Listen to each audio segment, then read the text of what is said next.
โอเคအားလုံးပဲမင်္ဂလာပါဒီနေ့တော့ကျွန်တော်ဒီ Grok AI နဲ့ပေါ့နော်ဗီဒီယိုပေါ့နော်ဘယ်လိုထုတ်မလဲပေါ့နော်ပြီးရင်ပုံဘယ်လိုထုတ်မလဲအဲ့ဒါလေးဆက်ပြပေးပါမယ် Grok ဆိုတဲ့ AI ပေါ့နော်ဒီ software လေးကိုမိမိရဲ့ဖုန်းထဲမှာ download ထားဖို့လိုတယ်ပေါ့နော် VPN ဖွင့်ထားဖို့လိုပါတယ် Grok ထဲကိုမဝင်ရင်ဒီ ChatGPT နဲ့ကျွန်တော်တို့script ရေးရမယ်ဗျာလေးလား script ရေးမယ်ကိုထုတ်ချင်တဲ့ script ပုံစံမျိုးပေါ့နော်ဘယ်လိုမျိုးထုတ်ချင်လဲပေါ့အဲ့ဒါလေးကိုကျွန်တော်တို့အရင်ဆုံးထုတ်မယ်ပေါ့နော်ဟုတ်ကဲ့ ChatGPT တွေကိုကျွန်တော်တို့ဝင်လိုက်မယ်ပေါ့နော်ဒါကတော့ကျွန်တော်မနေ့က script ရေးထားတာပေါ့နော်ဒါကျွန်တော်ရေးထားတဲ့ script လေးပေါ့နော်ဟုတ်ကဲ့ကျွန်တော်ဘာ script ရေးထားလဲဆိုရင်ဒီ 2D animation ကျွန်တော်ထုတ်မယ်ပေါ့နော်ဒီ spider gel ဗျာ spider gel ထုတ်မယ်အဲ့ဒါကို sound effect SFX တွေပါမယ် VFX visual effect တွေပါမယ်ပေါ့နော်ပြီးရင် consistent character လည်းကျွန်တော်ထုတ်ချင်တယ်ပေါ့နော်အဲ့လိုမျိုးရေးထားတာပေါ့နော်ဒီ script ရေးတာနဲ့consistent character ထုတ်ဖို့ပေါ့နော် Grok AI မှာသုံးဖို့ဆိုရင် consistent character ထုတ်ဖို့ကအထာလေးရှိရပေါ့ဗျာပြောမယ်ဆိုရင်နောက်ထပ်ဗီဒီယိုမှာအသေးစိတ်လေးပြောပြတော့မယ်ပေါ့နော်ဒီ ChatGPT မှာ script ဘယ်လိုရေးရတယ် AI ကိုဘယ်လိုမျိုးခိုင်းရရဲဆိုတာလေးကိုနောက်ထပ်ဗီဒီယိုမှာကျွန်တော်အသေးစိတ်ရှင်းပြပေးတော့ပါမယ်အခုကတော့ကျွန်တော်ဒီထုတ်ထားတဲ့ script ကိုပေါ့နော် copy ယူမယ် copy ယူပြီးတော့မှကျွန်တော်တို့ Grok AI မှာပြန်ထုတ်မယ်ပေါ့နော်ဒီတိုင်တယ်ကနေမှာပေါ့နော် spider gel 2D animation ပေါ့နော်ဒါက main character prompt ပေါ့နော်ဒီ main character prompt ကဒီ every prompt ပေါ့နော်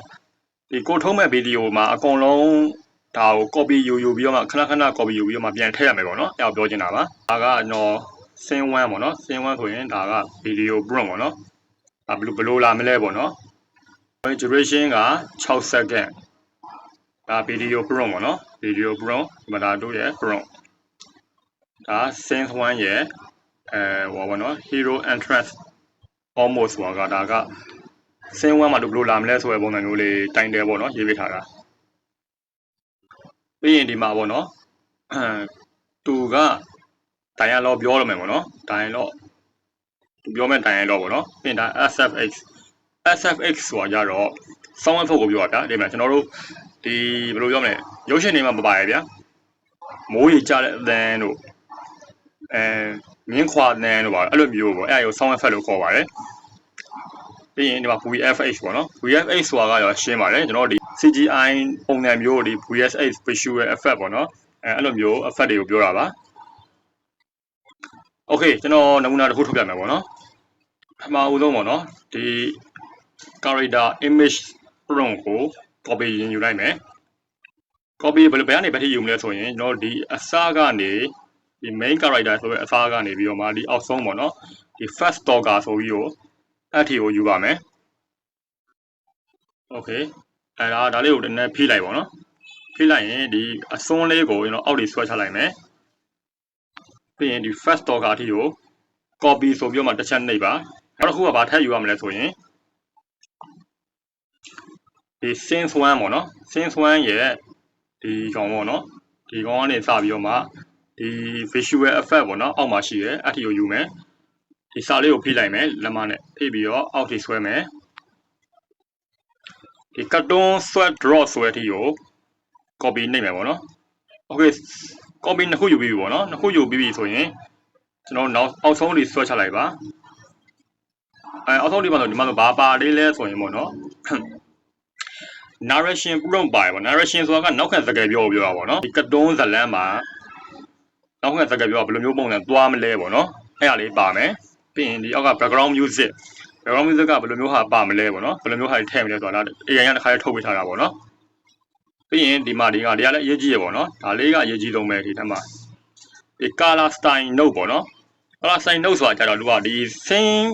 တစ်ကနေထားပါတော့ scene က10ခုရှိရဆိုရင်ဒီ1 to 10ပေါ့နော်ဒီ scene 1 to 10မှာပါတဲ့ဒီ color တွေနောက်ခံ background တွေဒါတွေအကုန်လုံးကိုသူကလုံးဝတစ်ထက်တည်းကြအောင်လို့ထုတ်ပေးရမှာပေါ့နော်အားကြောင့်မို့ဒါ consistency ပေါ့နော်ဒီ consistency ဆိုတာကဒါအရေးကြီးရပေါ့နော် okay ဆိုရင်ကျွန်တော်တို့ဒီ narration pro ကနေပြီးတော့မှအောက်ထီကိုဆွဲချလိုက်မယ်ဘယ်ထိယူမလဲဆိုရင် ဒီ real no realization ပေါ့နော် no realization ထိကို copy ယူလိုက်ပါမယ် okay copy 3ခုယူပြီးပြီ copy 3ခုယူပြီးရင်ကျွန်တော်တို့ Grok AI ကိုတွားပါမယ်ဒီဟာလေးကိုထပ်နှိပ်ပါဒီမှာတစ်ခုပြန်ရွေးရမှာပေါ့နော်ဗီဒီယိုထုတ်မှာဆိုကြတော့ဒီဘက်ဘေးနားလေးကဗီဒီယိုစွာလေးကိုရွေးမယ်ပေါ့နော်ကျွန်တော်က copy ယူထားတဲ့3ခုကိုထည့်မယ်ပထမဆုံး main character ကိုထည့်မယ် sense 1ဆိုတဲ့ဟာကို video prompt ကိုထည့်မယ် narration prompt ပေါ့နော်အနောက်ကစကားပြော prompt ကိုထည့်မယ်ဒီအပေါ်ထောင်နေတဲ့မြားလေးကိုနှိပ်ပေးလိုက်ပါဒါဆိုရင်ကျွန်တော်တို့ဗီဒီယိုစထုတ်ပေးနေပြီပေါ့နော် Grok AI ရနေပြီးတော့မှဒီမှာရှိရဒီ 1% ပေါ့နော်ဒီကောင်လေးက100%ပြည့်သွားပြီဆိုရင်ဗီဒီယိုရပါပြီ Fear not, city.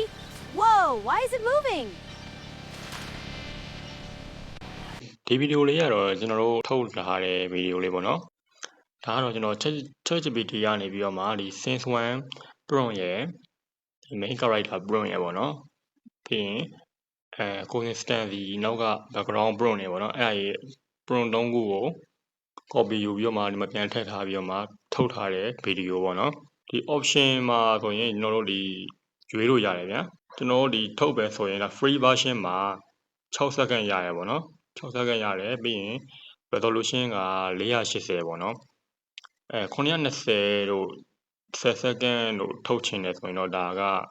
ကျွန်တော်တို့ဒီ super grok ဝယ်ရမှာဗျာ super grok နဲ့မှာထုတ်လို့ရမှာပေါ့နော်ဒီ download လုပ်မယ်ဆိုရင်တော့ပေါ့နော်ဒီမြားလေးကိုနှိပ်လိုက်ရင် download ရပြီပေါ့နော် Sync 2ကိုလည်းထပ်ထုတ်ပြမယ်ပေါ့နော်ဒါတွေအကုန်လုံးကျွန်တော်ပြန်ဖြတ်လိုက်မယ်ပေါ့နော် ChatGPT ကိုပြန်သွားမယ်ပေါ့နော်ပထမဦးဆုံးဘာပြန်ယူရမလဲဆိုရင်ဒီ main character ပေါ့နော် main character prompt ကို copy ပြန်ယူမယ်ဒီကနေပြီးတော့မှဒီ first talk အထိပေါ့နော်အဲ့လောက် copy ပြန်ယူပြီးရင်ဒီ sin 1 ပြီးပါဆို sin 2ပေါ့နော် sin 2ကနေပြီးတော့မှကျွန်တော်တို့ဒီ sin 2 ပြီးရအထိပေါ့နော်ဟိုရဲ့ h ပေါ့နော်အဲ့တော့ screen share ဆိုတဲ့အထိကို copy ယူရမယ်ပြီးရင်ကျွန်တော်တို့ဒီမှာ narration ပေါ့နော် narration prompt ကနေပြီးတော့မှ no realization တွေကို copy တစ်ခါပြန်ယူမယ် copy 3ခါယူရဲပေါ့နော်ကျွန်တော်တို့ဒီအောက်ဆုံးကနေ narration ကနေပြီးတော့မှဒီ background music ရယ် color ရယ် style note ရယ်ပေါ့နော်အဲ့တခုယူရယ်ပြီးရင် sync tools ပေါ့နော် sync 1ပြီးတော့ sync tools ကိုယူရယ်ပထမဆုံးတစ်ခုကကျွန်တော်တို့ဒီ main character prompt ကိုပေါ့နော် main character prompt ကိုယူရယ်ဟုတ်ပြီးရင် Grok AI ကိုပြန်သွားမယ်โอเคဒီမှာဒါကိုတစ်ချက်နှိပ်ပါဒီဗီဒီယိုပေါ့နော်ဒီဗီဒီယိုရဲ့ဘေးမှာမိတ်ဆွေတို့မြင်နေမှာဒီမြင်းချောင်းလေးတစ်ကြောင်းပေါ့နော်ဒီကောင်လေးဗျာဒီကောင်လေးကိုကျွန်တော်တို့တစ်ချက်နှိပ်လိုက်ပါဒီမှာဆိုရင်မိတ်ဆွေတို့ထုတ်ချင်တဲ့ site ပေါ့နော် 2:3 ရှိမယ်ပြီးရင် 3:2 ရှိမယ် 1:1 ရှိမယ် 9:60 ရှိမယ်ပေါ့နော်ဒါ site ကရွေးလို့ရတယ်ပေါ့နော်ပြီးရင် 60:9 60:9 နဲ့ကျွန်တော်ထုတ်ထားတာဆိုတော့ဒီ 60:9 ကိုပဲပြန်ရွေးလိုက်မယ်ပေါ့နော်ဒီ free version ကတော့ကျွန်တော်ရှင်းပြလို့ပဲ6 second ရတယ်ပြီးရင်480 resolution ပေါ့နော် okay ရွေးပြီးပြီဆိုရင်ယူလာတဲ့ copy prompt ကိုဒီမှာပြန်ထည့်မယ်ပေါ့နော်ဒီ main character ကိုထည့်မယ်ပြီးရင်ဒီ sense 2ကိုထည့်မယ် sense 2ပြီးရင်ဒီ narration prompt ကိုထည့်မယ် okay ဒီ3ခုထည့်ပြီးဆိုရင်အပေါ်ထောင်လေးအများလေးကိုပြန်နှိပ်ပြလိုက်ပါဒါဆိုရင်ကျွန်တော်တို့ရဲ့ဗီဒီယိုစပြီးတော့ထုတ်ပြနေပြီပေါ့နော် okay ဒီမှာဆိုရင်ကျွန်တော် sense 2ပေါ့နော် sense 2လေးထုတ်ပေးလာပါပြီ Grok ကနေပြီးတော့မှကျွန်တော်လည်းဒီလိုတစ်ချက်ကြည့်ရအောင် Is a work in progress. I meant to do that for style. In another universe, heroism is a work in progress. I meant to do that. Okay, AI ဆိုတော့ဗျာတည်ရမလားဒီမှာဒီလို error လေးတော့ပါတတ်တယ်တည်ရမလားချောက်က3ချောင်းဖြစ်တာတော့လက်က3ချောင်းဖြစ်တာအဲ့လိုမျိုးလေးဖြစ်တယ်ပေါ့နော်မကြိုက်ဘူးဆိုရင်မိတ်ဆွေတို့ပြန်ထုတ်လို့ရတယ်ဒီအောက်ကဒီမြားကိုပဲဆက်နှိပ်လိုက်ပေါ့နော်ကျွန်တော်ထုတ်ပြမယ်ပေါ့နော်ဟုတ်ကဲ့ဒါဆိုရင်ဒါဗီဒီယိုနောက်တစ်ခုထပ်ထုတ်တာပေါ့နော် နောက်တစ်ခုဟိုမှာကျွန်တော်ဒီ Scenes 2ကိုပဲပြန်ထုတ်တာပါဒီဟာကနောက်ထပ်ထုတ်ထားတဲ့ဗီဒီယိုပေါ့နော်ဒါလေးလည်းတစ်ချက်ကြည့်ကြည့်ပါဦး I meant to do that. For style. In another universe, heroism is a work in progress. Okay ဒါဆိုရင်ကျွန်တော်တို့ error မပါတော့ဘူးเนาะဒါမျိုးဒုတိယတစ်ချိန်လောက်ပြန်ထုတ်လိုက်တယ်ဆိုရင်တော့ error တော့ကင်းသွားပြီပေါ့နော်အဲ့လိုပဲပေါ့နော်ကျွန်တော်တို့ဒီ Scenes 1ကနေပြီးတော့မှကျွန်တော်ဒီ Scene ကဘယ်လောက်တွေထုတ်ပေးထားလဲဆိုရင်ဒီမှာ Scene 6ပေါ့နော်ဟောဒီ Scene 6တီကိုကျွန်တော်တို့ဒါကထုတ်လို့ရရပေါ့နော်ကျွန်တော်ပြောတဲ့နေ့တိုင်းပဲပြန်ထုတ်ပါScene တစ်ခုကို copy ယူပြီးရင်ဒီ narration ဘရုံကနေပြီးတော့မှဒီအောက်ဆုံးကဒီ no relation ကို copy ယူနှစ်ခုပေါ့နော်ပြီးရင် main character ကို copy ယူပါ main character က video ထုတ်တိုင်းပြန်ထည့်ပေးရမယ်ပေါ့နော်ဒါလေးလိုတော့ဆိုတော့ကျွန်တော်တို့ consistency character ရသေးခြင်းလို့ပေါ့နော်ဒါကမဖြစ်မနေပါကိုပါရမယ်ပုံပေါ့နော်ဒီကောင်တာကြံခဲ့ပြီဆိုရင်တော့မိတ်ဆွေတို့ရဲ့ဗီဒီယိုကတစ်ခုနဲ့တစ်ခုက character တူမှာမဟုတ်တော့ဘူးဗျာကျွန်တော်ရှင်းပြချင်တာကတော့ဒီလောက်ပါပဲအောက်ထဲဗီဒီယိုမှာကျွန်တော် script ကိုအသေးစိတ် AI ကိုဘယ်လိုရေးခိုင်းမလဲပေါ့နော်အဲ့ဒါလေးကျွန်တော်တစ်ချက်ပြန်တင်ပေးမယ်ပေါ့နော်နောက်ထပ်ဗီဒီယိုမှာဒီအကြောင်းလေးလေ့ချလေးရှင်းပြပေးမယ်အသေးစိတ်လေးပေါ့နော်မိတ်ဆွေတို့အနေနဲ့AI နဲ့ပတ်သက်ပြီးတော့မှထပ်သိချင်တာရှိတယ်ကိုယ်စိတ်ကူးထဲမှာပေါ်လာတာလေးတွေရှိရဆိုရင်လည်းပေါ့နော်တစ်ချက်ကျွန်တော် comment မှာဝင်မှတ်မလို့ရတယ်ကျွန်တော်လည်းပြန်ပြီးတော့မှ sharing ပြန်လုပ်မယ်ပေါ့နော်ဒီဗီဒီယိုကလေးတော့ပါပဲ